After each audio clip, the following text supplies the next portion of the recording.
Her hair isn't even feathered. That's how sad she is.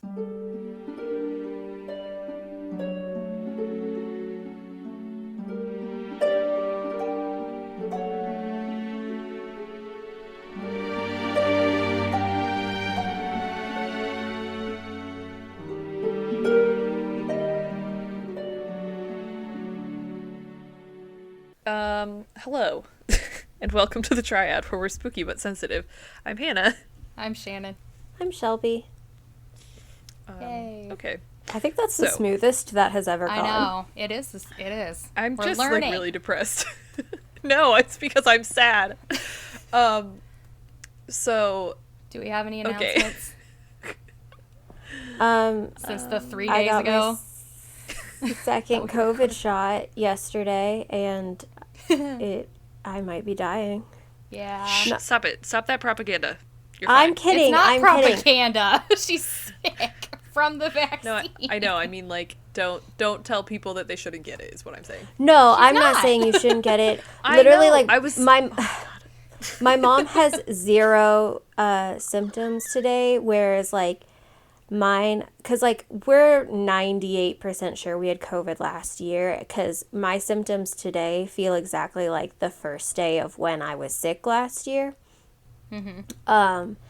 And honestly, as the day has gone on, I've felt better. I, like, threw up a couple times last night and then woke up this morning and I was, like, super, like, every joint was swollen and achy, and I had, like, this pounding headache, and I took some medicine, some Excedrin, took a nap, and now I still have a little bit of, like, shakiness and dizziness, but again, as the day is going on, like, I feel fine. And again, my mom has zero symptoms, and she got her shot at the exact same time, so Yeah, like, everybody's different. Someone in my office got their Pfizer shot and then was, like, sick for a day, and I got mine and went on, like, a 4-hour hike the next day, so... Yeah, so, I mean, to each their own.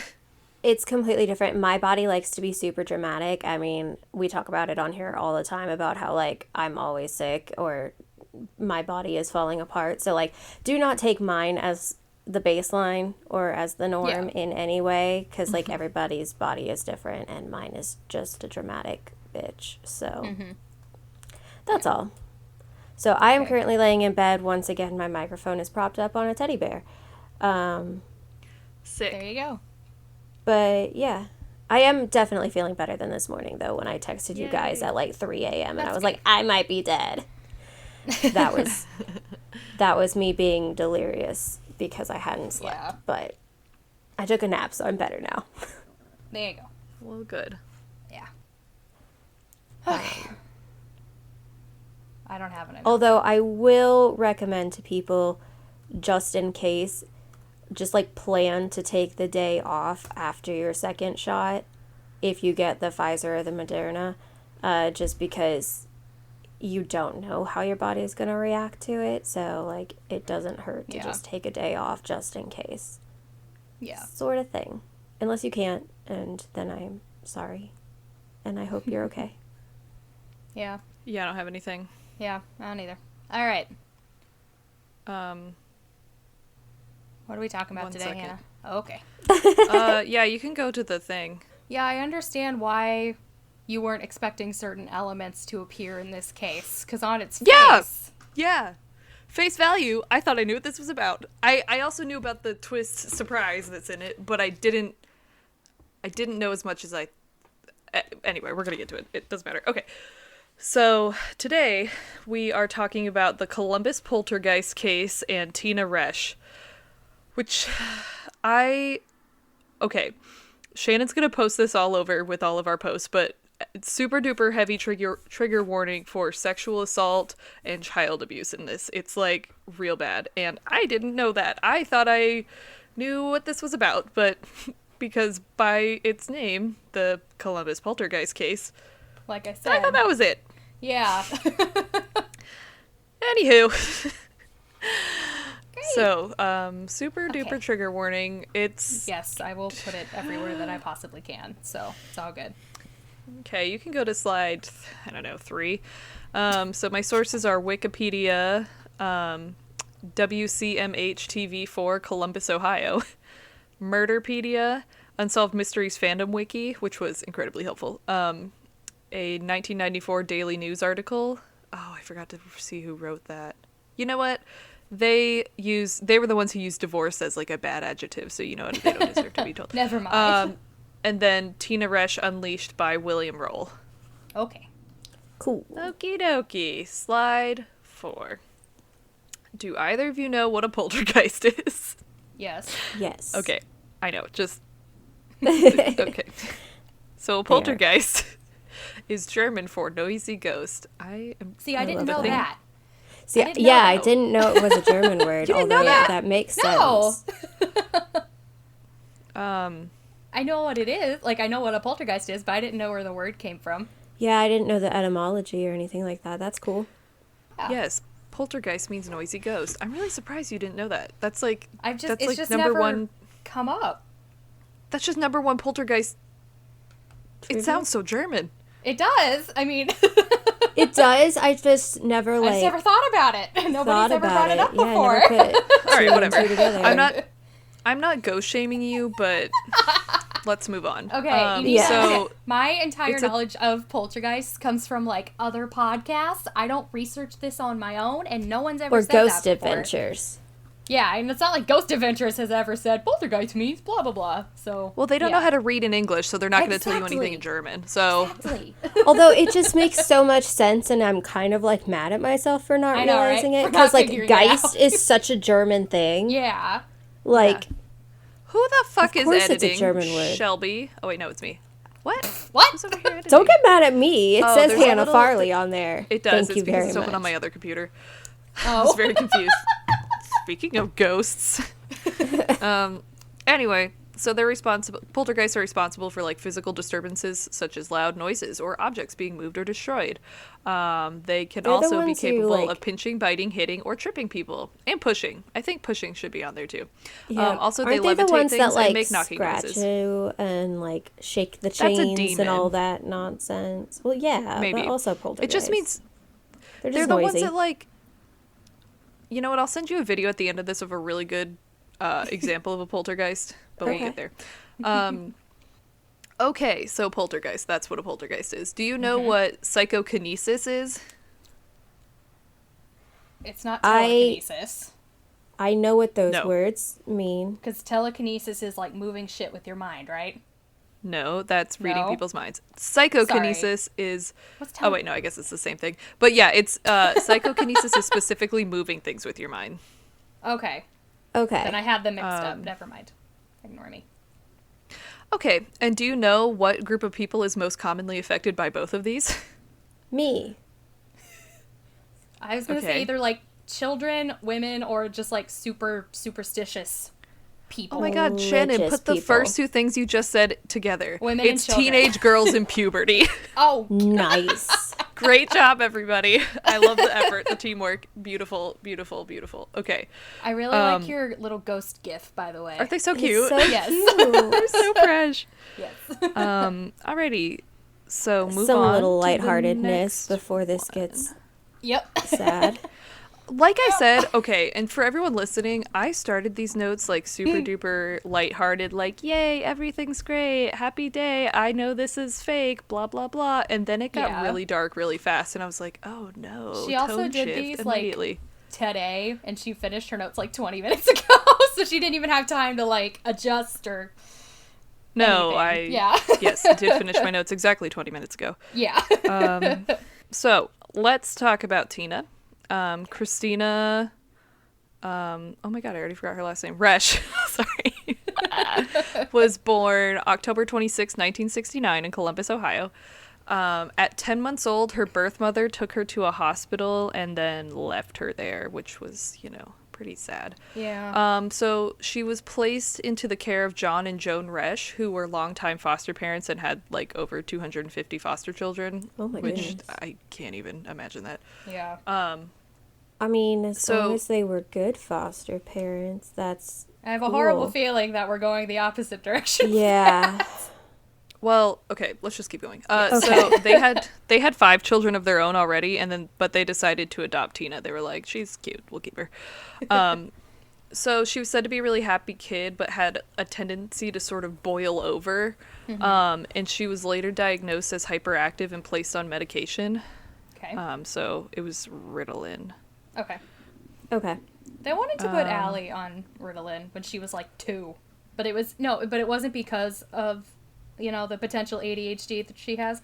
It was because, what was it? She got mad at something at daycare and like knocked a chair over. And from that one incident, they were like, "You need to put her on Ritalin." I see a lot of kids that are psychotic, but I would never put them on Ritalin. Like, that's just how kids are, Exactly. I mean, yeah, that was the thing. My parents were like, she just got mad because I think it was that they wouldn't like let her play with her friend or something. I don't remember I obviously How don't remember old this was happening. she? Like 2. So I don't Okay, I'm remember this sorry. happening. 2-year-olds have 0 emotional control. Exactly. And so they were like, yeah, put her on Ritalin. And my parents were like, nope. She's 2. She's literally still in diapers. Well, like, she's no. 2, and then they'd had me first, so they were like, this is nothing. Like, Right? Like, you can tell the difference We between... had a demon first. I'm sorry, but you can tell the difference between children who need to be on something and children who don't, even at 2 years old. Like, apparently, these daycare employees would we have been in Houston at the time?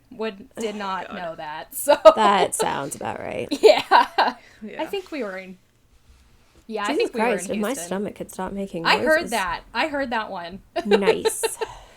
Ugh. I can't hear anything out of the over the hurricane that's happening outside my window for some reason. Like, our house it's been shaking the windows all day. Jeez. Don't like that. Anyway. Ugh. Okay, let's see. So at school, are we done with Ritalin? Are we done? Yes. Yes. Done with Ritalin. All right, everyone, stop taking your Ritalin. Let's go. Please Just don't. kidding. Yeah, please Don't do that. Take your meds. Please take the advice Do of not a medical recommend. professional. 0 out of 10. I don't know anything about medicine. I have a book of medicine that is from 1901. It's the only thing I know, and it shows you how to put your butt in a sling. Have I not showed you that picture? I've definitely sent you guys that picture. I think you have, but I don't remember The butt what in the it is. sling. I'm gonna send it Maybe? again. I don't know. Okay. So at school, she would throw pencils and erasers and cause a scene. And even though no one ever actually saw her doing this, like, literally no one ever saw this, the teachers were like, but we know it's Tina. And so Weird. they made like a big deal after it. Yeah. So they were just, I don't know, they just thought it was her. Okay.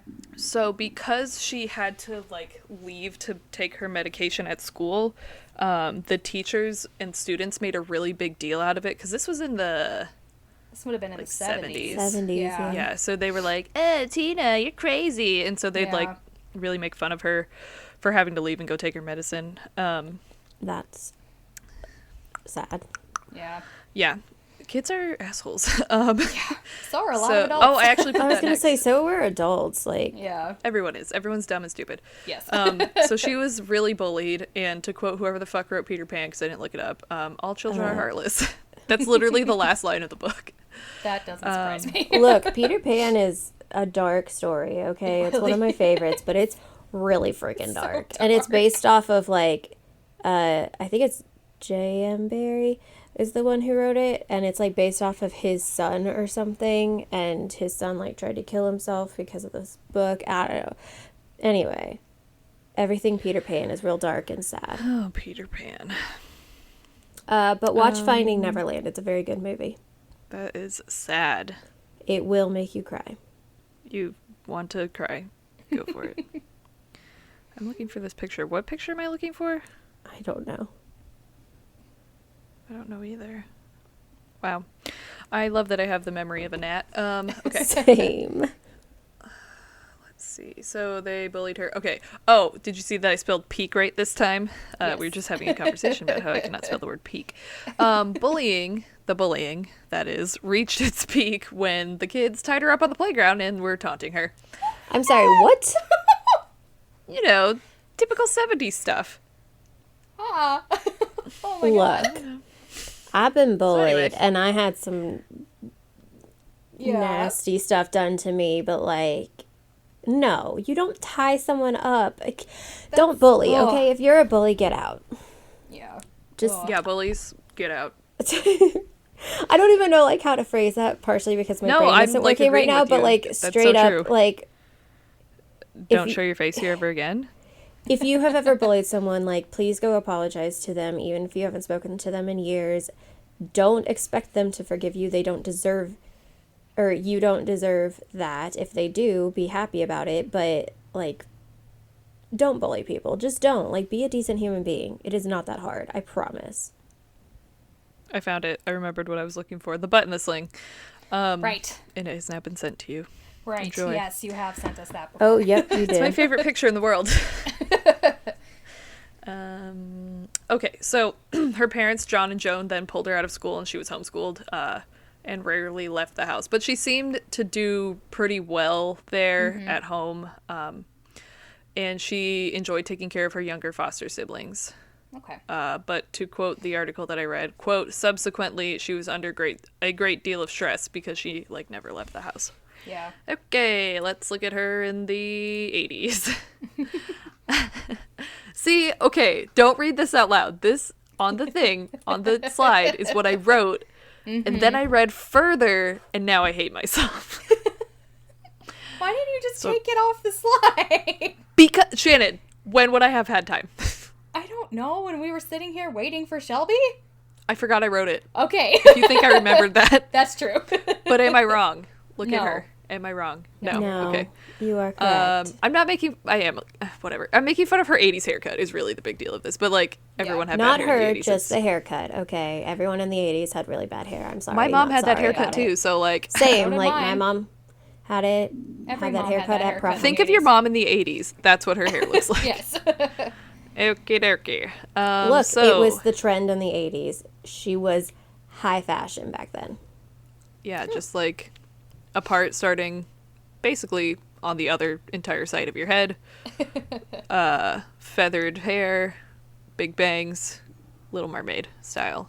Anyway, Lots of hairspray, lots of teasing. lots of hairspray. And people from the, like, adults, I mean, I'm an adult too, I guess. People who are older than me is what I should have said. Yeah. Not adults. I'm not 7. Are always like, oh, you don't even know what Aqua Net was like. I was like, yes, I do. I was in dance. I had like 14 cans of Aqua Spray or Aqua Net. I know exactly how it works. I know that it makes your head into concrete. Like, I'm Yep. back off. I know my stuff. Leave me alone. I know my hairspray. Okay, so in 1984, in March of 1984, which I totally planned this because I'm a forethought genius and didn't pick this topic after laying in bed on Reddit for 4 hours, things went a little crazy. So Tina's mother, June, was washing dishes in the kitchen when the clock on and in every single article it said analog clock, and I was like, well, no shit, because what digital clock has hands on it? Anyway, so the Did hands digital on the clocks clock exist back then? I mean, I know they did, but... somebody Google it. I am. Oh, they had those flippy ones. Oh, yeah, they did. What were those Okay, whatever. called? Flippy clocks. Did they have one of those little cat clocks where its eyes go back and forth and its tail does the... Oh, most certainly. Those are from the 50s. Oh. I don't know why I always assume they're part of the 80s. The first digital pocket watch was invented in 1883. I'm sorry, what? I know! Was it a digital sundial? What the fuck? Right? It was... Did clocks exist back then? Time didn't exist back then. Oh, it's still kind of an analog clock. It Oh, okay. functions Did you have to differently. wind it? No, it was... So, instead of a conventional dial, this clock featured 2 windows and an enamel dial through which the hours and minutes were visible on rotating discs. Gotcha. So, it's digital Kind of. in that it doesn't have hands like an analog clock does, but it's not digital just in has, that like- it had a computer. It has Arabic numbers. Got it. Yeah. Got it. But the digital Understand. clock we think of was 1970-ish. So yes, digital clocks did exist in 1984. They could have had a digital clock. However, have. this clock was not digital. Yes. Gotcha. Shannon, And so Joan... Yes. go ahead. Shannon and I need to get one of those cat clocks for our apartment. That's fine. Anyway, the clock, Yes. the hand was like spinning really fast, like Okay. spooky Yeah. times. Spooky And then the kitchen times. lights started to turn themselves on and off. And she was like, I bet it's Tina being Okay. a little shithead. 'Cause, Why? you know, she's like locked in the house all day. Because she's like I don't know what. There she's was your, not a like, whole lot of problem information about this family. Foster child? No, she's adopted. She was adopted adopted her. as a Oh, baby. okay. Okay. You but have to she, blame some, like, most people, your first thought isn't going to be ghost, it's going to be some kind of, like, actual rational reason. Yeah, I guess if Yeah, like and lights she's a are flickering, you're 14-year-old like, who's home these all kids day. are being dumb. Yeah. So, I understand Fair, why I they guess. would. I guess. Yeah. I understand Yeah, why they she's would a- assume it was But one out of their all children. like 5 kids, you're gonna be like, I think, Tina. I want to say she was the youngest. I'm not entirely sure. Gotcha. Okay. But like, She may have been the only one that was home all day, too, because she may that's have what been I'm the only saying. one that was The one who's homeschooled. home all day. The 14-year-old Yeah. who's home all day. Yeah. okay. I'll give it to yeah. you. Yeah. I'll allow it. Because they did have other foster kids at the time, but they were little. They were like babies. And so Oh, okay, the makes babies sense. couldn't have done it. Yeah. I mean, Okay, anyway, so she was like, it's Tina. And then the TV and the microwave started to turn themselves on by Turned on by themselves. There we go. And then, are you reading my notes, anybody? No. Oh, you can go to a page, I don't know what slide you're on. You can go to, we are on 6. Yeah, I already told you that. Never mind, I forgot. The garbage disposal, and this is a quote, went chippy chop on its own. Just kidding, that was Chippy me editorializing. So Tina tried to turn the TV off, and nothing would work. And, you know, back in the day, you had to, like, Physically click the thing get up over. and do it, Yeah. I have a question real quick, just for clarification. Was all of this Oh, go ahead. happening at once? Yes, this is all, Okay. like... I thought this was One- over okay, a so this period isn't of over days. like the Okay. course of No, this is, days. like, right now, the house is Okay. blowing up. Gotcha. Like, Okay. cool. everyone hold on. Yes. There's bad shit happening. Okay. So then she unplugged the TV, but the picture and sound were still Nope. coming through. Like that. Well, I don't like that. I know, that really freaks me out. Yeah. Okay, and then this next part, whoever wrote this article, love you to death, but you really misworded it. Like, you left it very ambiguous. They said, the washing machine started spinning rapidly. Do they mean the mechanism within the washing machine, or just the washing machine started breakdancing? Because I really need to know.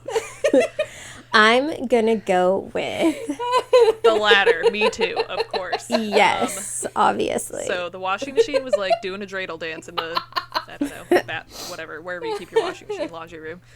And so then Joan was like, probably not Tina, so let's assume it was the power.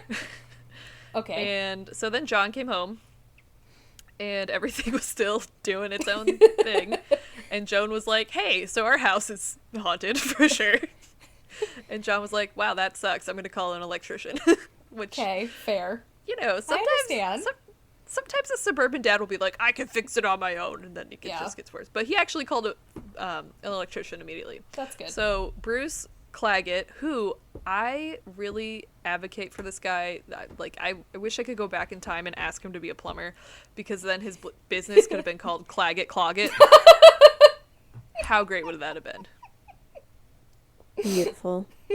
Okay. Anyway, this is what I do when I'm left alone all day with lots of coffee. Okay, let's see. All right, so he answers the phone because John calls him. Okay. Sentences are hard.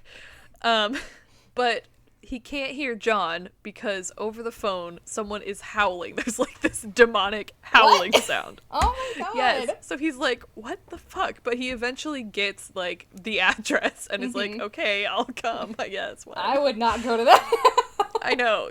You answer the phone, you're like, I should have been a plumber. Yeah. But here I am answering the phone at my electrical business. And there's just some banshee on the other side. Oh my god. That sounds fun. Anyway. So when Bruce got there, Bruce Claggett, he couldn't find an explanation for what was happening. He checked all of the like fuse boxes and to make sure there weren't any, I don't know, there was like an electrical term, but I didn't write it down. Yeah. Hot spots, I think is what it said. I don't know. But nothing happened while he was inside the house. And as soon as he stepped outside, him and John stepped outside, everything started happening again. Of fucking course. I know. So the lights started to go on and off. And Bruce was like, okay, I think it's one of your children. And so they went back inside. And I didn't really understand what purpose this had, because I'll just tell you. So they went around and they put tape on all of the light switches in the living room. Okay. My question is why? Because if you're sitting in the living room watching for a child to come and, like, rip the tape off and flick the lights on and off, why would you have to put tape on it? Well, then they can just put the tape back. Like, after they tear it off.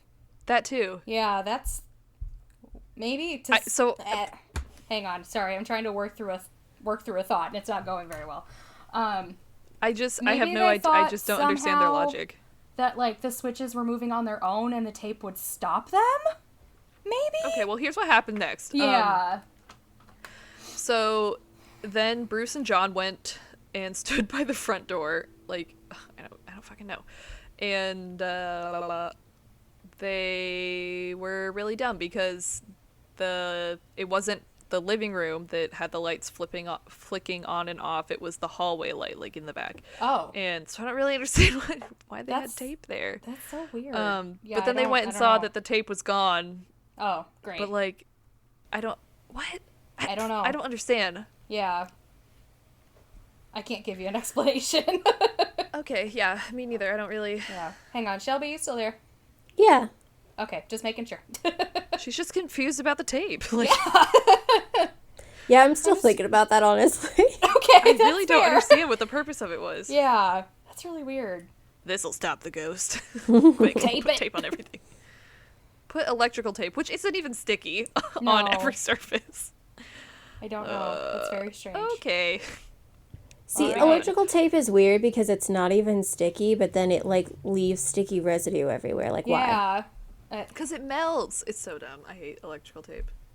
I don't know. Just use duct tape. It's the superior tape. Later that day, more stuff happened. After Bruce left, he was like, I don't understand. Your house is haunted. Goodbye. So John was feeding one of the babies, because remember, they're foster parents, and the high chair that the baby was in started to shake. At the same time, yeah, I know. And at the same time, Tina was thrown out of her chair and onto the floor. Great. And then, like, as she fell, a glass flew across the room and exploded.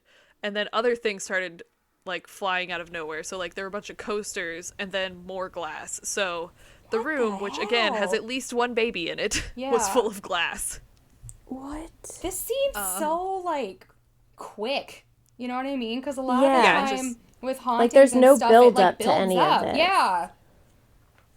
Yeah. I don't know if you're going to get into, like, something that explains that or something, but it just seems odd. So anyway,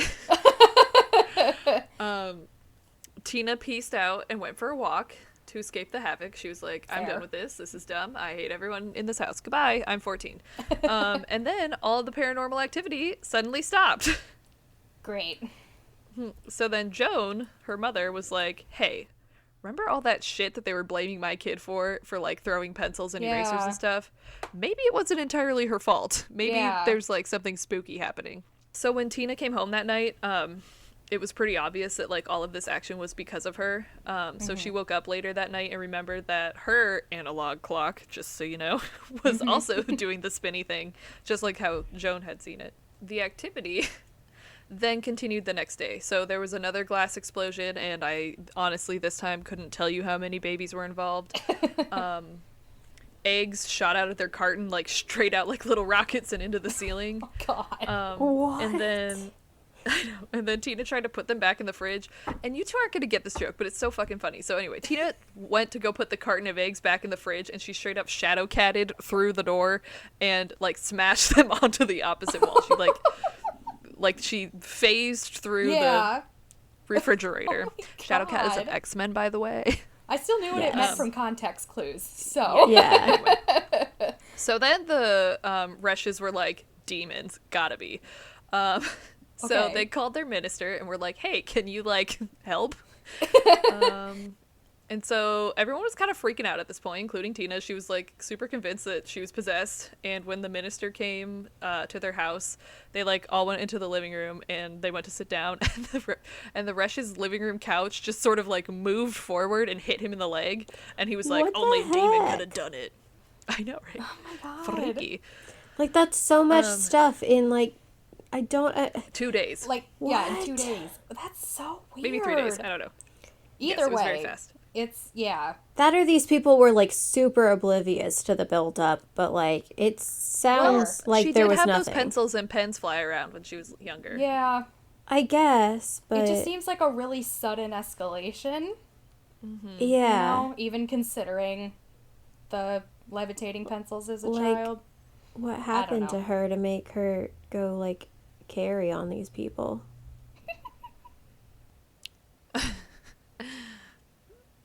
I'm sorry. Okay, let's move on. let's No, I go. just... okay, so the couch hit him in the leg, and he was like, "Demon." Then he was like, "There's nothing else I can do," and then left. All right. And What I wrote, the heck? and then I wrote, he was like, "There's nothing else I can do because Protestant exorcisms are weak as fuck. Sorry." And then I mean, you're not wrong. anyway, if you're not doing it in Latin, then you're not trying. It's like you want the demon to attach to your soul. Pretty much. Protestants don't know what Anyway. they're doing. We walked away from the Catholics. We were like, we don't need that exorcism nonsense. And we were like, but don't you? And you were And like, then we got "Yes, possessed." Actually. Sucks to suck. And then we cried. Yeah. And then Martin Luther recanted on his deathbed, just so you know. Yep, All right. he did. Moving on. So as the occurrences kind of kept going, Tina started to become sick, like a little bit sick about it. And so she went to the doctor and they were like, "There's nothing wrong with you. Go home. You're crazy." You're crazy. And so then what do we do when we're desperate and the church and doctors can't help us? Try to do it ourselves. No, we call the Ouija board. press. Oh, The Get the press? media involved. okay. Slide 7. Move on. Who That thinks wasn't even that's on a my good list of idea? possibilities. I know. It's tricked you. So then, Shelby, I don't know if you're on TikTok, but Shannon, this is specifically for you. Great. Read that thing at the not the thing on the slide, the thing in the notes. Hang on, I'm not on the notes. Ah! Oh. I hope I don't fall. That's just what her face looks like to me. Oh no, I hope I don't fall. Anyway, so we're calling this The Haunting in Columbus, the worst movie in that franchise. Okie dokie. So, Joan reached out to a guy named Mike Harden, who was a reporter at the Columbus Dispatch, and he brought along his photographer friend named Fred Shannon, and I was going to call him Shannon throughout this, but then I was like, that's too hard. So then everyone got called by their first names. There we go. So, I was going to say, if you had Tina called him Mike- Shannon this whole time, I would have been like, why are you talking to her?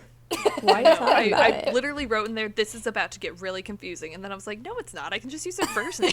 Just call him Fred. Anywho. Sometimes I'm really dumb. Same. Always. But so anywho, Tina, Mike, and Fred were in the living room doing some chitty chatting, and suddenly the Afghan, as pictured here, I'm pretty sure it's the one by the door, Okay. flew up and over Tina's head, but Fred, the photographer, missed it. Great. And so then he was like, I don't want to miss anything else. So imagine he's just holding his camera up to his eye, and he just sits like that for like 20 minutes. Jesus. I know. And then his arms got really tired. And Yeah. He put the camera down on his lap, and the second he put it down on his lap, the phone flew away. So this is the picture of the phone flying, which he did manage to capture it. Uh-huh. Shannon, you sound real skeptical.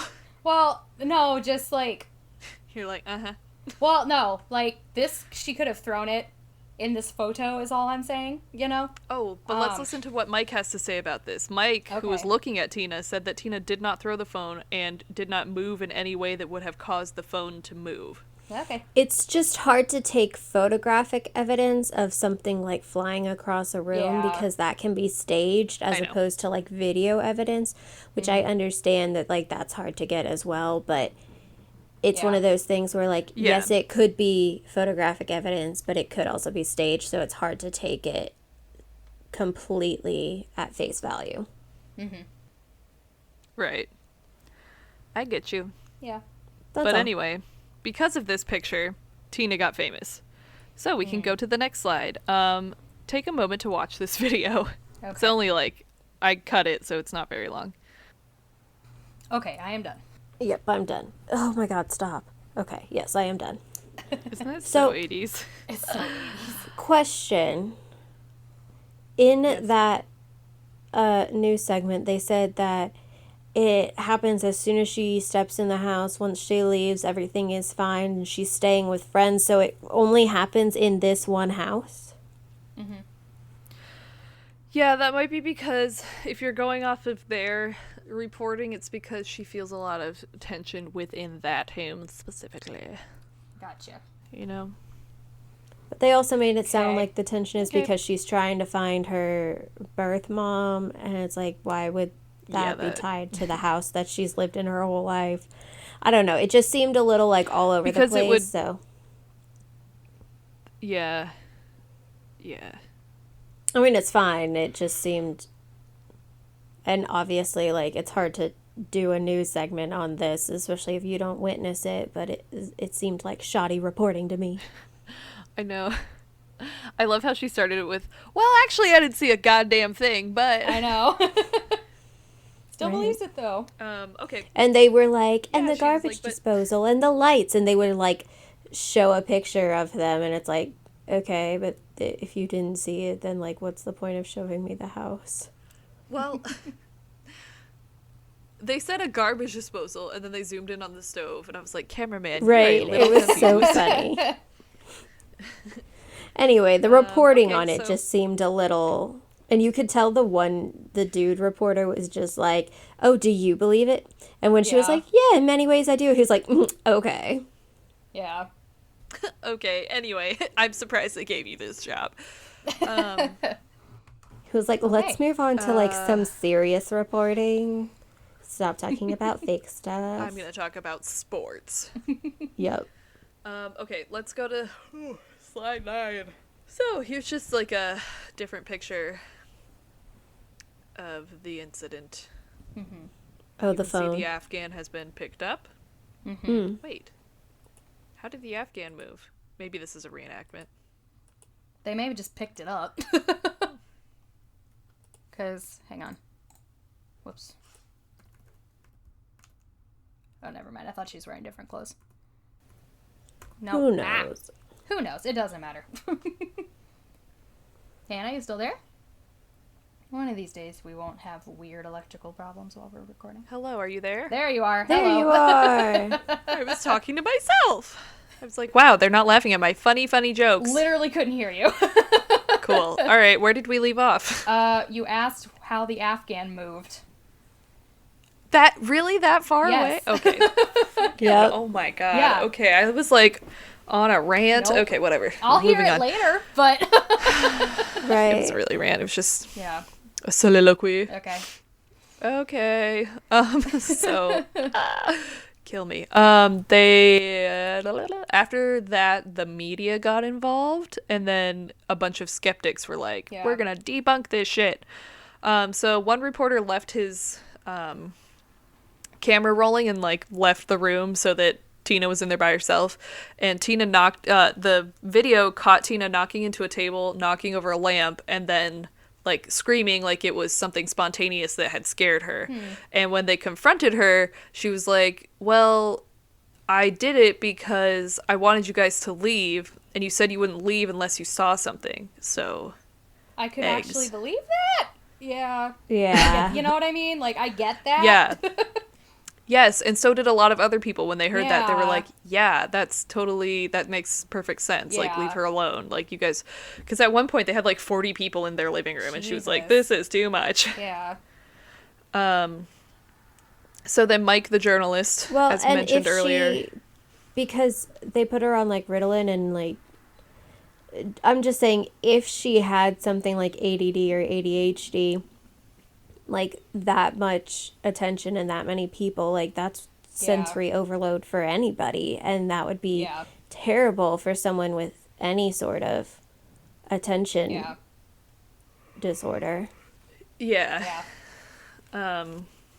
Exactly. See, you guys didn't answer me the first time. I was like, okay, well, I thought that was a valid point, and then kept talking to myself. Sorry. Anywho, glad we're all together again. Yeah. Yes. So then, Mike, the journalist, called in a parapsychologist named Dr. William Roll, and Roll was there to investigate her apparent psychokinesis, or, again, moving shit with her mind unconsciously. Mm-hmm. So he was there for 3 days and saw nothing in that time. But then on the 4th day, he and Tina went to her room, and I wrote creepy. It wasn't creepy. They actually became good friends. And a mug flew across the room. Okay. So he said that she was far enough away that she couldn't have had any contact with the mug when it, like, took off. And so he was a believer. He was like, she is totally a wizard. She has mind powers. Okay. Don't look into her eyes. And a different time, Dr. Roll Dr. Roll heard a crash from the master bedroom, and when he went to go investigate with some other people, there was a painting just lying on the floor, like it had flown off the wall. Mm-hmm. And when they went to pick it up, Roll's tape recorder just, like, flew across the room. Okay. And so he believed, yes, very. So he believed that Tina was, quote, susceptible to electrical energy. A magnetic storm in the Earth's atmosphere may have triggered an ability to inadvertently manipulate the physical environment. The physical environment. Mm-hmm. And he believed that the occurrences in the house represented Tina's inner turmoil. So it kind of goes along with Joan's idea that her energy just kind of keeps... She like keeps her energy in until it finally kind of explodes. Like, remember I said that she sometimes would, like, boil over? Yeah. So it kind of matches up with what Mom was saying about her personality. So then Dr. Roll sent Tina to North Carolina for some testing, because he was like, well, we have to make sure that it's not, like, a seizure disorder, or, because, I don't know, they had, like, theories of what it could be. Yeah. I didn't really look into it too hard because I didn't get it. It was too science. So when Tina left, all of the activities subsided. However, she was still kind of like... Well, we'll talk about it in a minute. All right, so go to slide 10. What are your thoughts so far? So, I don't know if I believe that psychokinesis is a real thing, but yeah. I would put this, yet I do believe ghosts are real. Things in here are just very conflicting. So I would put it, if I were to say this is a real thing that is happening, I would personally put it more toward a poltergeist, but then there's also, like, questions with that, because it's like, where the fuck did it come from? Why is it ramping shit up so fast? You know, stuff like that.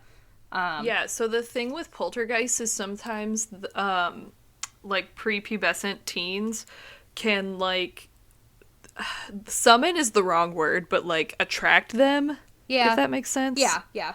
So that's where it would have, like, quote unquote come from. It would just, like, be attracted to, oh, this kid's fucked up. Let's just, that's fair. do bad shit around her. Okay. But no, I because, like, Shelby, what are your thoughts? Sorry, go ahead, Shannon. No, I was just gonna say, like, I try to be open-minded about stuff like this, except, like, I genuinely don't think psychokinesis is a thing, just because I haven't seen any, like, actual evidence of it.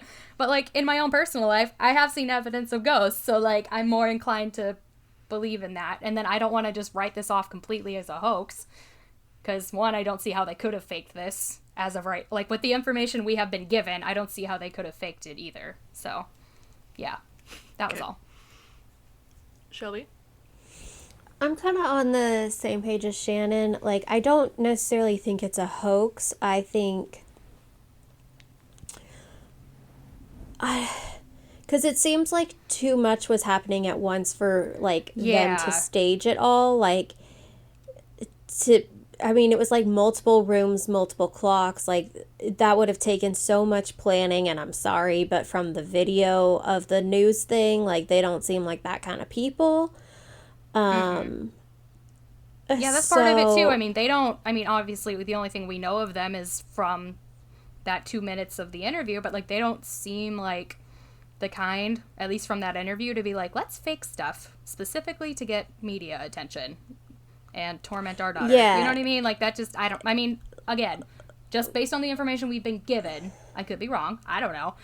But Yeah, obviously, like, it's hard to say. But yeah, it seems like too much at once for it to really be like they planned it. They would have had to like have some sort of like devices like on the clocks or in the clocks or whatever, and then like the garbage disposal and the light switches, like all of it is just, and it's the TV so being much unplugged at and still turning once. on is the weirdest part for me.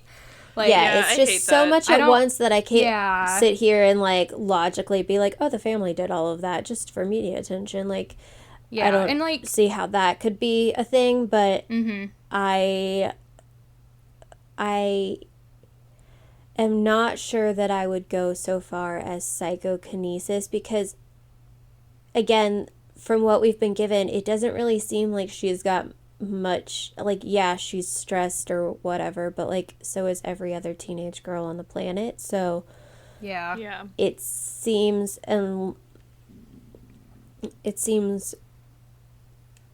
to me, like, I know she was bullied when she was younger and things like that. It just seems odd to me that it would be that much in that short amount of time when she really, again, from the 2-minute clip of the news thing, doesn't seem to be under that much pressure for it to be going like full psychokinesis. And kind of like what Shannon said, like, I haven't actually seen any proof of that, or even really like the stories that you hear, most of them have been debunked and things like that, so it's hard for me to definitively say that, yeah, it's totally psychokinesis. So I would go more towards Poltergeist, especially because they do tend to gravitate towards teenage girls. Yeah. Okay. That's I'm gonna save my thoughts My for thought. the end. Yeah. Well, you know Okay. what you know, so Yeah, no, I know. That's why. yeah, I was don't gonna say wanna you've spoil got a it. Yeah, bit more don't spoil information, anything. but based on what we have so I read the far, whole Wikipedia page.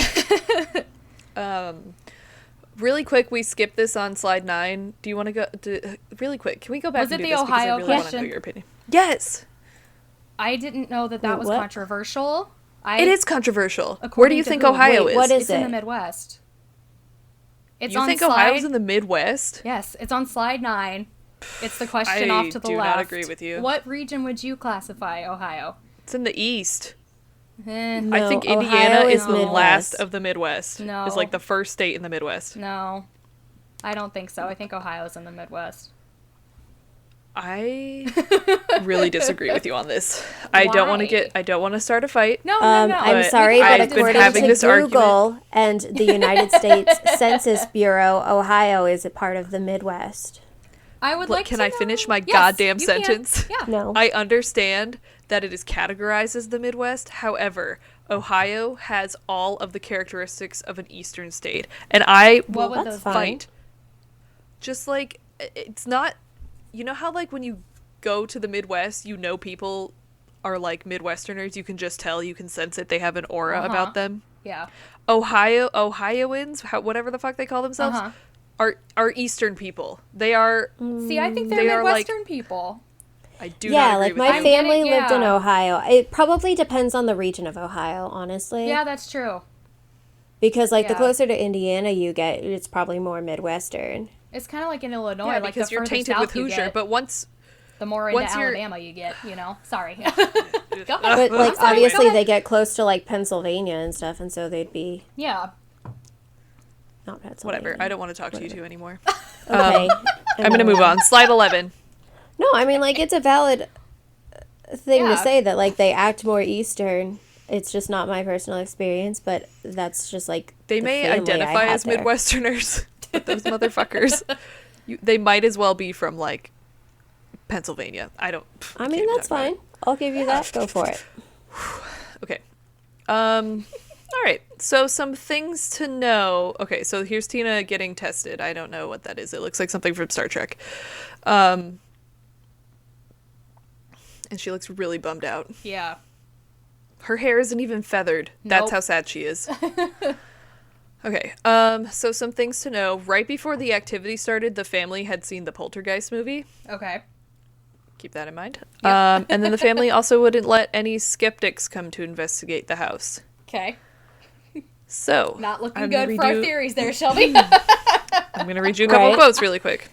So, Terrence Hines, who is a professor of psychology at Pace University and a professor of neurology at New York Medical College, which they said adjunct professor, and I was like, that's really rude. Can you just leave him alone? Adjuncts have it rough, okay? I literally bought a hatchback because I anticipated living out of my car when I was an adjunct. It didn't happen, but I was prepared.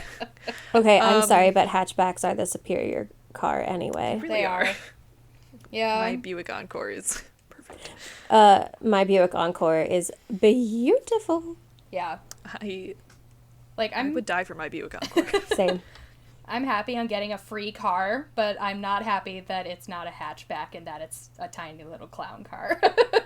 I mean, to be But fair, again- you can use my car whenever. Exactly.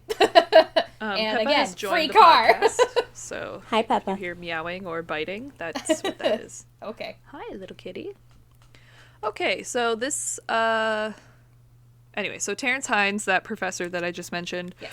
said, quote, "The Resch poltergeist turned out to be so elusive that no one ever actually saw a single object even start to move of its own. This includes the newspaper photographer who found that if he watched an object, it stubbornly refused to budge. So he would hold his camera and look away. One of the photos obtained in this way was distributed by the Associated Press and touted widely as proof of the reality of the paranormal. Examined closely, the photographic evidence in this case strongly suggested that Tina was faking the occurrence by simply throwing the phone and other flying objects when no one was looking." Randy, who's another, he's an investigator for the Committee of Scientific Investigation of Claims of the Paranormal, which is the longest goddamn title of an organization.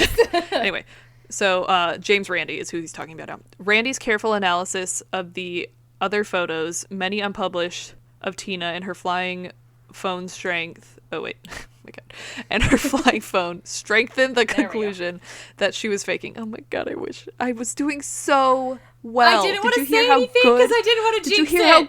Yes, I was but you were reading doing so good. well. But I didn't want to say anything because I didn't want to Anyway. jinx it. I'm gonna throw up on this microphone. I was taking my time. You were I doing was so planning well. ahead. God damn it. That's okay. The editor of the Columbus Dispatch, Luke Feck, I said it.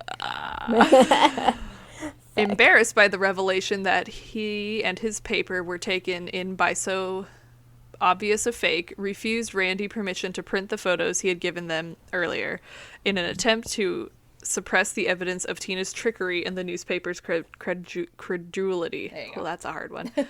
So they were like, please don't print that. That's embarrassing. We don't want to be involved. Thank you. Goodbye. Yeah. All right. So that was, again, Terrence Hines, a professor of psychology at Pace University and an adjunct professor of neurology at New York Medical College. Okay. All right. So James Randi, an investigator for the Committee for the Scientific Investigation of Claims of the Paranormal, who was also refused entry to investigate. Like, he came to their house and he's like, hey, can I investigate your poltergeist? And they were like, absolutely not. Get out of here. He said, the evidence for the validity of poltergeist claims in this case is anecdotal and thin, at best. The evidence against them, in my estimation, is strong and convincing. So he was like, full of shit. Okay. Now let's move on to Tina's grown-up life. So you can go to Okay. the next slide. So from now on, I'm going to be calling her Christina, because that's what she went by as an adult. Okay. Okay. So, trigger warning. This is where the sexual assault stuff starts. Okay.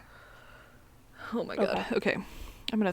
Okay. Now it's not gonna be funny anymore. It's gonna Okay. be really sad and tragic. Okay. So. So Tina was, I forget how long she was in North Carolina getting tests, but it was like a while. But when she returned from North Carolina to Ohio, she started having a really bad time. So allegedly, the Resches beat her as a child, which may have been one of the causes for some of her behavioral issues. And again, I don't know if that's true, but allegedly, I'll just say that.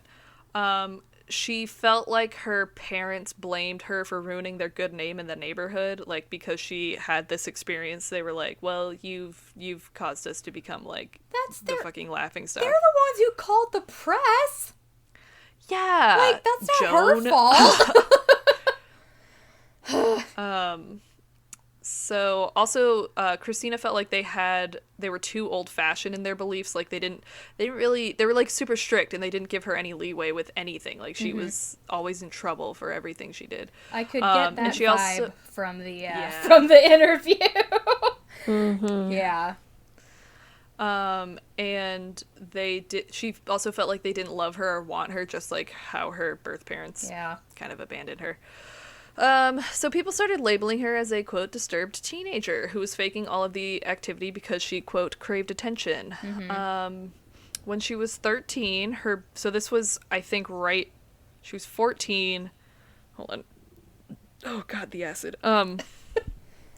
She was 14 when this occurred, but when she was 13, her best friend died in a car accident. And around that time, her brother Jack started molesting her. Oh boy. Sucks. Anywho, so the Resches sold their house in 1986, and they told Christina, they're like, you need to find somewhere else to live. And she would have been, what, 17? Something like that. Yeah. I don't do simple math, but thanks. Yeah, 17. Yeah. So she was a truant for a while, and the courts were like, you can either go to juvie or you can find something. So, like, you need to find a living situation. And so this guy named James Bennett, who I really didn't have a whole lot of information about, I don't know if they were dating or what, but he lied to the courts, and he's like, oh yeah, me and Christina eloped and we're married now. Okay. And Christina was like, totally, yes, that is what happened. And so they pretended to be married for a while, and then they eventually did get married. But Bennett was a total fucking dick. And Christina eventually ended up running away to a women's shelter. Okay. And then later her father died, and then right after he died, his grandmother, her grandmother, his mother died, and left her with $5,000 like as an inheritance. And Bennett stole it from her. Oh my God. And so she had like, I know, and so she had like nothing. And so she finally divorced him. Okay, she was like, good. this is fucking stupid. So then in 1988, Christina became pregnant, but she never told anyone who the father was. She was like, it's none of your business. Whatever, it doesn't matter. So Amber Gail Boyer was born that September. Cute little baby girl.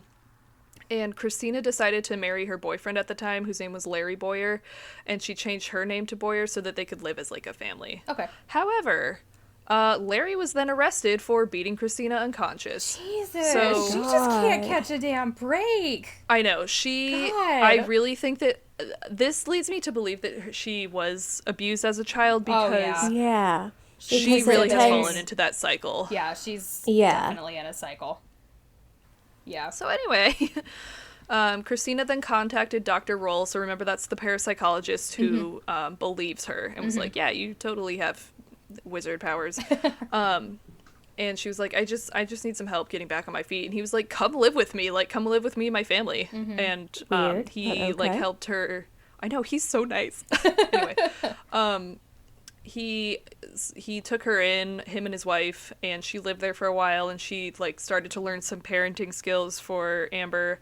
And she was taking classes, not Amber, Christina was taking classes. The infant was not taking computer and nursing classes. It was the adult mother.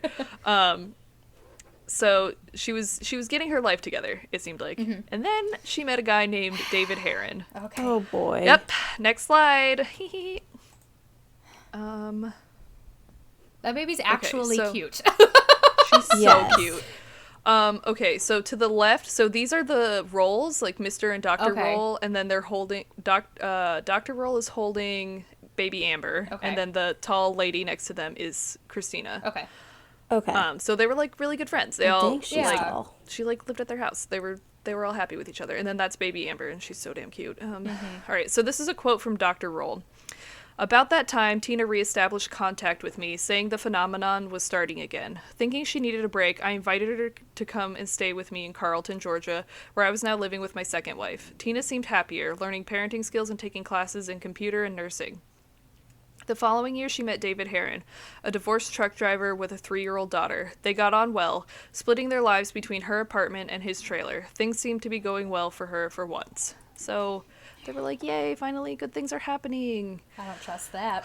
But Nope. then on April, okay, trigger warning, child abuse. Okay. Then on April 13th, 1992, Dr. Roll was informed that Amber was dead. What? Oh my god. Holy shit! Okay, next slide. Oh, So my Amber was 3. God. I don't like this anymore. No. This is the part where I was Yeah. like, oh fuck, I didn't actually know what the story was about. Yeah. What the fuck? Okay, so super duper trigger warning. It's about to get real bad. Maybe I'll skip some things. I will discuss it with these two. Yeah. Okay, so a week before Amber's death, Christina found bruises on her body. And she really wanted to take her to the hospital. She was like, I feel like maybe something's not right. But Heron was like, oh, she just fell down. It's fine. And then Christina also had the thought of like, but if I take her to the hospital with all of these bruises, they might take her away. Yeah. So she just was kind of stuck. She didn't really know what to do. Yeah. So then one day Christina went to go visit her friend and left Amber in Heron's care. And while she was away, she received a phone call from Heron stating that Amber was unresponsive. And they took her to the hospital, and she later died there. So, trigger warning, super duper trigger warning. Fast forward, like, I don't know, like I'll 30, put a 40 thing seconds. in. I'll put a timestamp Yeah, in. I'm going to read this part, and then we won't talk about it again. Nope. All right, so again, this is a quote from Murderpedia. Examination revealed the extent of Amber's physical injuries suffered, not all of them recent, so like she had been abused before. Worse, she had internal injuries from being sodomized. Tina and Heron were interrogated many times by police on the 15th and finally charged with Amber's murder. While Tina's story remained constant on these occasions, she had been visiting Janine, her friend, leaving Amber in Heron's care. Heron, for his part, denied ever harming the child, but had seen Tina slap her on occasion. She must have hit Amber too hard earlier in the day, he said, causing her death several hours later. His story became erratic in his final interview. Conducted by Captain Bradley and Deputy Culver, monitored by Detective Thomas, Heron buckled and admitted that he had sodomized the girl on 2 occasions and even hit her once. So, I just have a clarifying question. Like, so did he make up that Tina had hit her just to try to cover Probably. himself? Okay, good. Also, what exactly did she die of? Just like trauma? I think she just died of like either internal trauma or I just didn't know if it was maybe a head injury. I'm not entirely sure. I honestly I couldn't read it. I'm that's sorry. fair. No, it's fine. Yeah, I was just wondering. Because I thought I knew what this was about. I got it. Christina and Heron were arrested for the murder. Quote, in October 1994, she entered an Alford plea. Can you explain what that is? It's just that, I can. So, basically, what an Alford plea is, I'm going to say up front, it's a complicated plea. But basically, as a defendant, you are saying, I know that the prosecution has enough evidence to convict me, but I'm not going to plead guilty, but I also don't want to do a trial. So you're basically just going to say, I will accept a punishment in turn for acknowledging that the prosecution has a lot of evidence against me, and I don't want to fight it for various reasons. It's complicated. So, I think she was going to be a death penalty case before this. Probably. And then she did the Alford plea. Okay, wait. Quote, she entered an Alford plea to aggravated battery and was sentenced to life in prison plus 20 years. Okay. Despite being the one to cause Amber's injuries, Heron received only a 20-year sentence and was released in 2011. I'm going to go on a tiny bit of a soapbox here, if that's okay. Go for it. That happens more often than you would think in child death cases where, like, you know, there's a mother who did not commit any kind of a crime. There is some kind of a partner, a male partner usually, who does injure and or kill the child, the mother gets a lot of the blame because there's this patriarchal expectation that the mother should have done better vetting and that she should have been the one watching the child. Like, it's an actual problem. We talked about it in my family law class last year. That's so annoying. Like, why is it her fault? Well, it's victim blaming too, because people within the court system, people still don't understand the cycle of abuse a lot of the time. And it's one of those things that, like, okay, so one, like, yes, she was in the cycle of abuse, but if he's not abusing her, why is she then supposed to exactly, like, how is she supposed expect to that know? he's abusing her child? Yeah, exactly. Well, and two, like, I mean, he said she had just, I mean, she's a 3-year-old. She fell over constantly, probably. You know what I mean? Like, the external bruises. If you have never been around toddlers, they are covered in bruises because they cannot stand upright. Dude, I'm covered in bruises. Literally, I can't at the stand daycare, like... we had kids come in and their parents were like, please don't call DCFS on us. He literally just fell into the window. Like, it happens. They do it all the time. They open the fridge on themselves. Like, kids, they fall and, like, bite their mouths and are bleeding profusely. Like, it just, shit happens. Kids the problem literally will, like, walk into a metal whatever and end up with two black eyes. I saved a kindergartner the other day by putting my hand in between his head and the metal door frame he was about to walk into, and I was like, you need to watch where you're going. Yeah. So, right, like, kids hurt themselves, so it's not unexpected for a child to have bruises. So, and you could tell that, like, based off of things earlier, that, like, she was worried about something. Mm-hmm. But because she had bruises that were, like, significant bruises. Yeah. But yeah, it is a valid fear to take your child in and being like, oh, they're going to take my kid away from me because they're going to think it's me. Mm-hmm. The problem with the law is that, especially in the 90s, it was all old white men. Yeah, it's all old white dudes. And, you know, this thing that we're talking about with the cycle of abuse and all these things, like, that wasn't as prevalent in, like, the culture at the time. So a judge wouldn't, or a prosecutor or cops, whoever, they wouldn't have considered that aspect of it. And then also, a lot of the time, so I'm thinking of the specific case that we talked about in criminal law, and it's a different context, but it's still, I think it applies. So it was this case where it was a Native American couple in the 60s, I want to say, whose child was injured. I don't remember, this was 2 years ago that we talked about this. I don't remember if the child was injured or if they died. But the parents were arrested for child abuse and neglect, and the parents said, we didn't want to go to the hospital because we were afraid that the child would be taken away from us. And the prosecutor and whoever, they didn't take that, and the jury didn't accept that, and so I believe they were found guilty. I could be getting that completely wrong.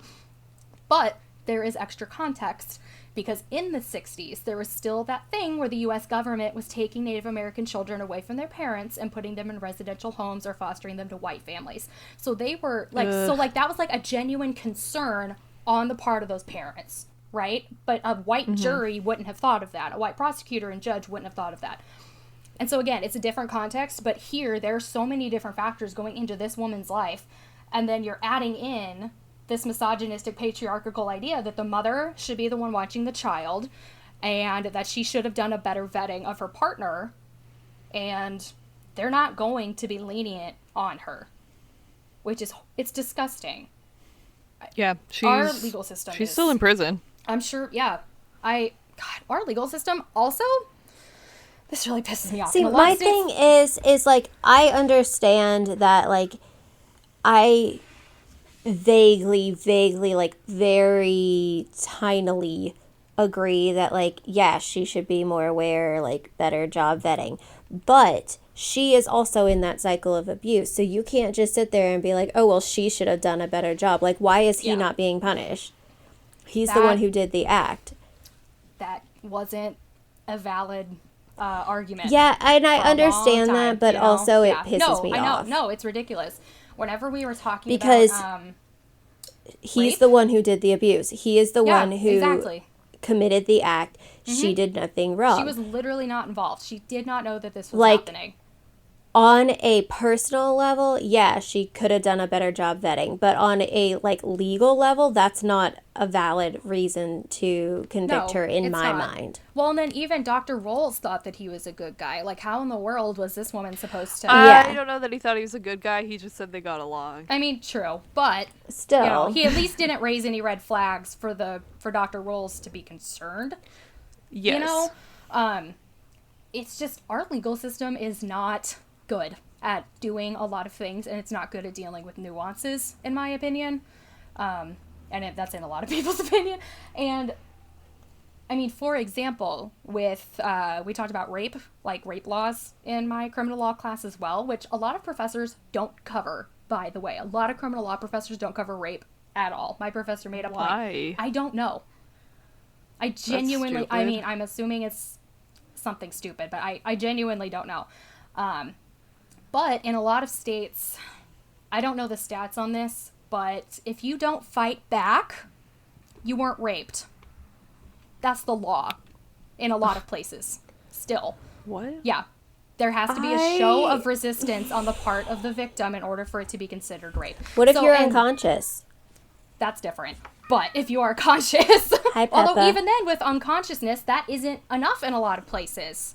Because a lot of places still, I mean, a lot of places. It's better nowadays. Somebody can literally Like, just it's knock better- you out and then rape you, and it's somehow Well, your that's going to be fault. different because they did like an affirmative act to make you incapacitated in order to rape you. That's going to be different.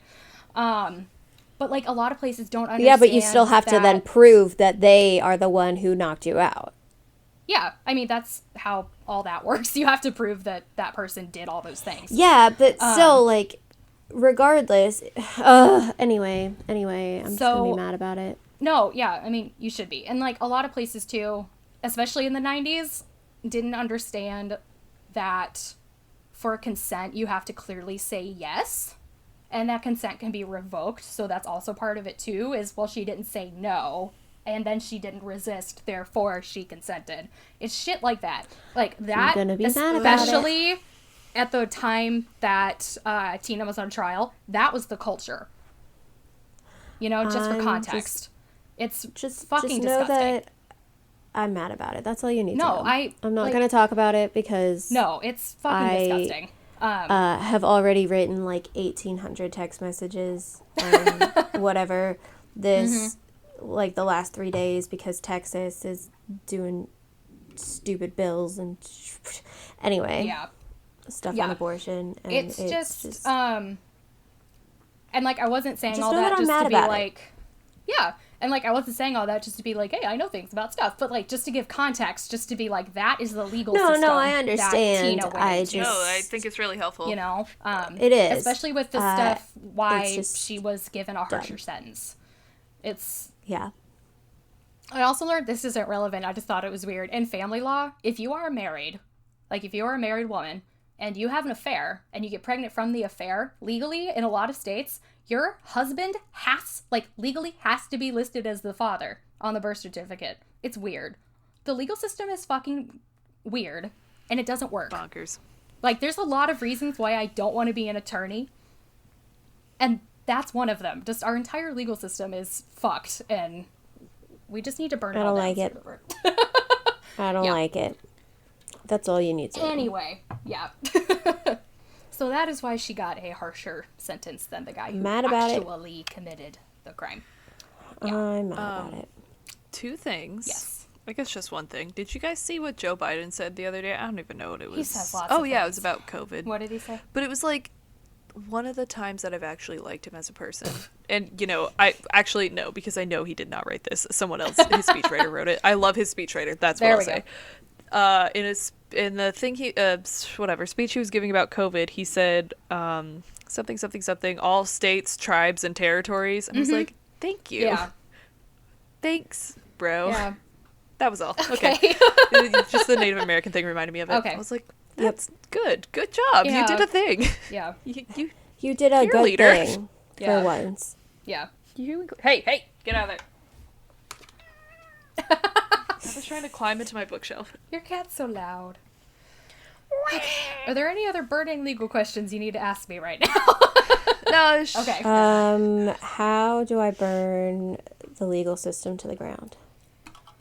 That's a much more complicated answer than I'm willing to give. Yep.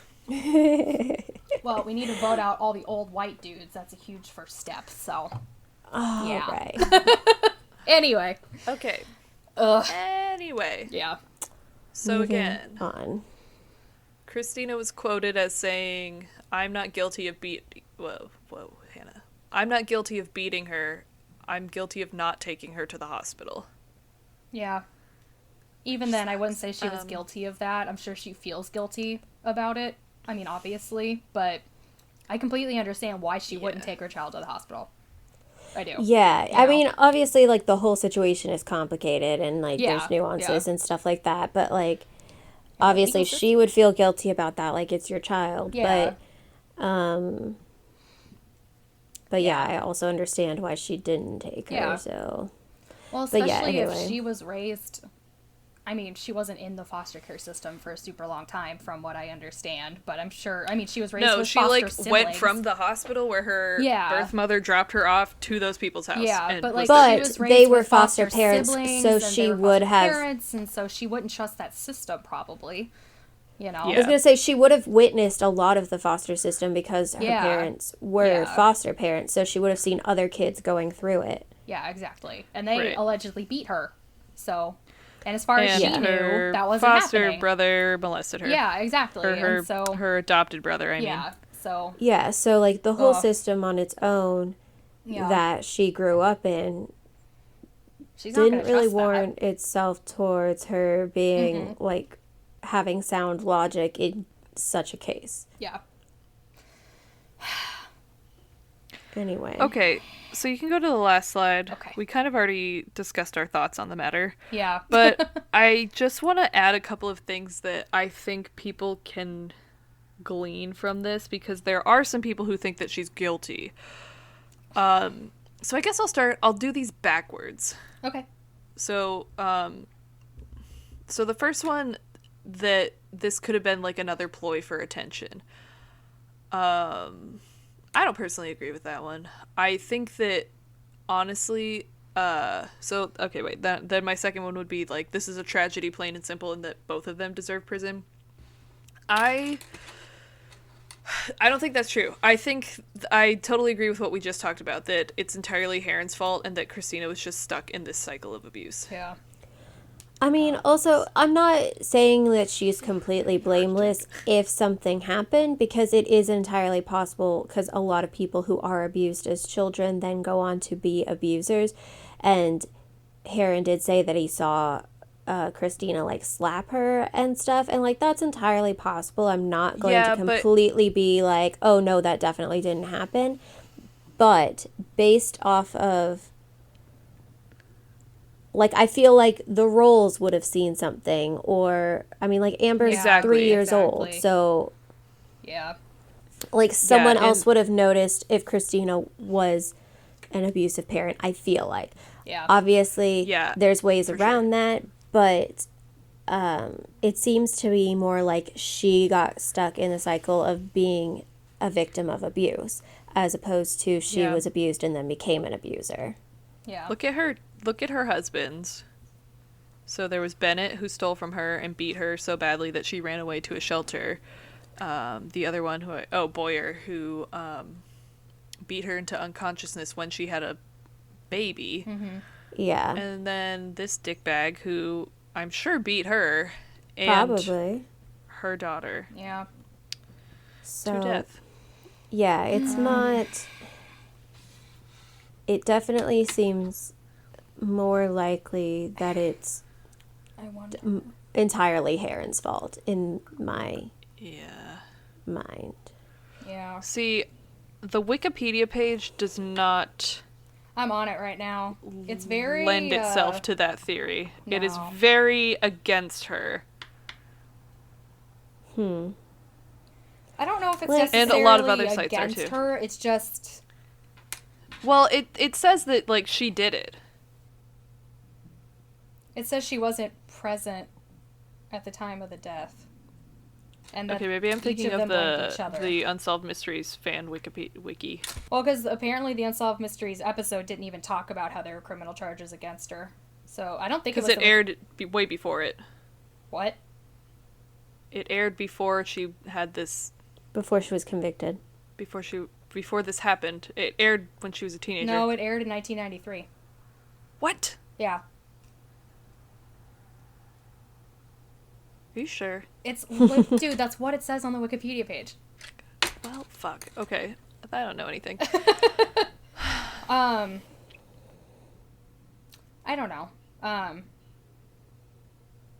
What was the question? I don't even remember what we were talking about. I don't know either. Okay. Let's... any other thoughts on this from you two? Because then I'm going to read something that's going to make you cry and then we can be done. Great. My thoughts are that I'm not ruling out any option, but in my personal belief, from what I know now, it was Heron's fault. And Okay. Yeah. Christina needs a crap ton of therapy. But When is she- again, not ruling anything out. That's just my personal belief based off of what I know at this moment in Yeah. time. Because she's eligible for parole after a certain amount of time. I think we passed that already. She got life plus 20 years. Is she allowed to do that?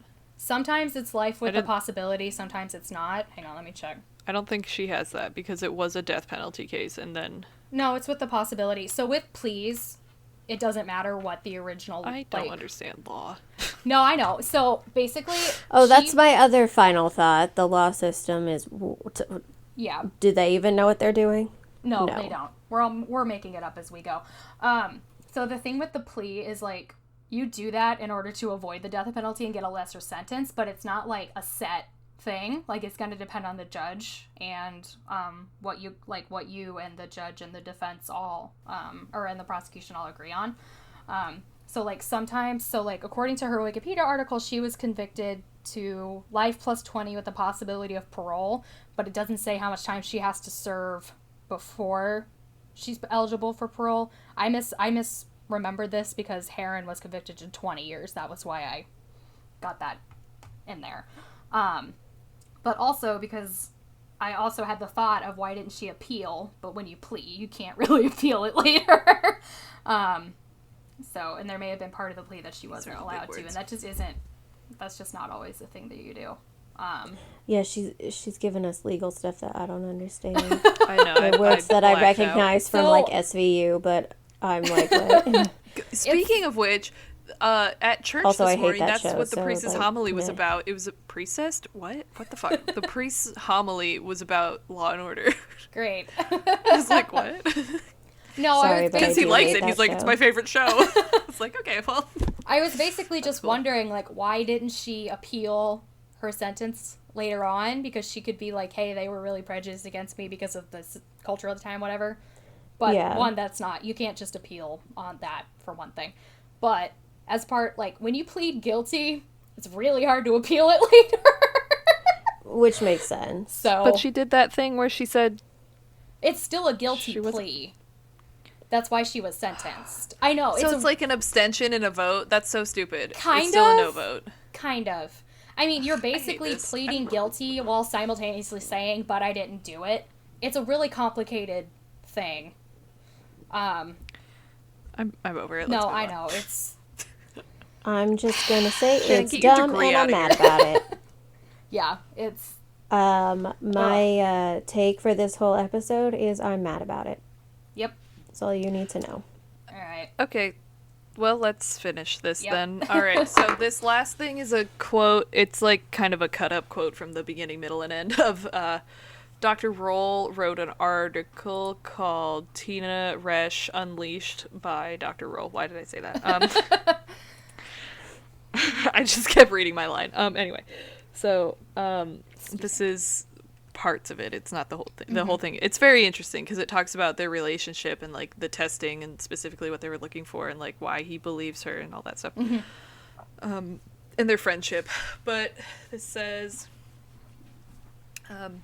I watched in disbelief as 4 burly officers from the Carroll County Sheriff's Department took their seats behind the small white casket covered in flowers, a toy rabbit perched on top. It was the Saturday before Easter, 1992. The open casket showed a pretty little girl wearing her pink Easter dress. Even with the heavy makeup that hid the autopsy sutures, you could see Amber had been a beautiful child. The Allman Funeral Home chapel was filled to overflowing, but there was no sign of the child's mother. I assumed she was sitting in a private, screened-off section reserved for family members. My mind was a blur of shock and distress. All I could think was, how? How did this happen? I have been working on Tina's story for 20 years, and still I find much about her mysterious. Her origins, the full extent of her abilities, the circumstances surrounding the death of her child. But one thing is certain. For a time, Tina had the power to directly affect the physical world. I am convinced that this power is still to be found in the depths of her mind. The end. So... Yep. He was that, I don't know, the end. Hannah has this Sorry way about of picking topics that she's like, oh, I know so much about this, and it's going to be great, and it's going to be funny, and blah, blah, blah, and then she's like, or I'm going to make you cry. Okay, here's what I thought I knew about it. I have read about her case before. I thought that this was like a fake Poltergeist thing, and I was like, okay, LOL, and then she went on to like just be kind of a shithead and kill her kid, because I thought she did it, because everything I read pointed me towards she did it, and I was like, let's talk about how awful and stupid this person is. But then you read about her life and you're like, oh fuck, she's actually a victim, and like the whole system was against her, and she wasn't even there when her daughter died. Right. God. So, and I didn't know how the daughter died, and I thought the daughter was a teenager. Oh. I didn't know she was 3 years old. Yeah. So I was severely misled by the internet. Yeah, that happens. Sorry about it. Well, hey, you know what's correct now, you know? Yeah. And you didn't let your initial understanding of the story influence the rest of it, which is always good. No, I've changed my opinion. Yeah. Some people don't do that when I'm happy to confronted with new admit evidence. I was wrong. No, it's called growing and changing. It's called just knowing that sometimes you're wrong and you're willing to accept it. Oh, I'm wrong all day, every day. Well, just because, like, I don't know. There are some people who, even when they are given evidence which contradicts things that they know, they just refuse to accept that evidence is real.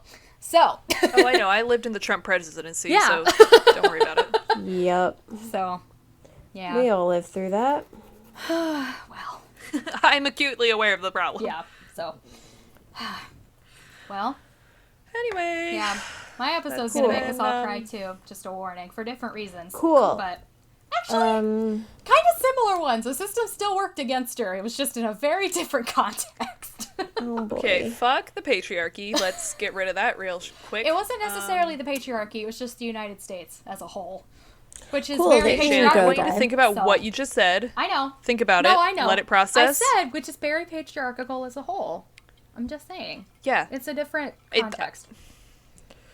You'll understand when we record next week. Oh, boy. It's fine. Well, Anywho, my I was like, topic I'm gonna isn't do something about a sad. ghost. Unless I change it, and then it might be sad. So, sorry, not sorry. That's okay. I really thought this was just going to be about a ghost, Nope. and it wasn't. Nope. I just need to pick like a real ghost and stick with it. Okay. All right, bye. Are we done? Yes. Can we be done? Goodbye. Yeah. All right, Bye, and good riddance. bye. Thanks for listening to The Triad. Our music is by Scott Buckley. Our audio is recorded by our sound engineers, Craig Bott and Audrey Credo. If you like the show, please rate, review, and subscribe on Apple Podcasts, Spotify, or wherever you get your podcasts. You can also follow us on social media. We're on Facebook, Twitter, Instagram, YouTube, and Tumblr as The Triad Podcast. Our website is thetriadpodcast.wordpress.com. There, you can find information about our latest episode, including the show notes and sources. We're also on Patreon as The Triad. Currently, all Patreon funds will go towards the cost of hosting the show. Each tier has its own rewards, but every patron receives our undying gratitude. Do you have comments, questions, or stories? Email us at thetriadpod@gmail.com. And thank you again for listening to The Triad, where we're spooky but sensitive.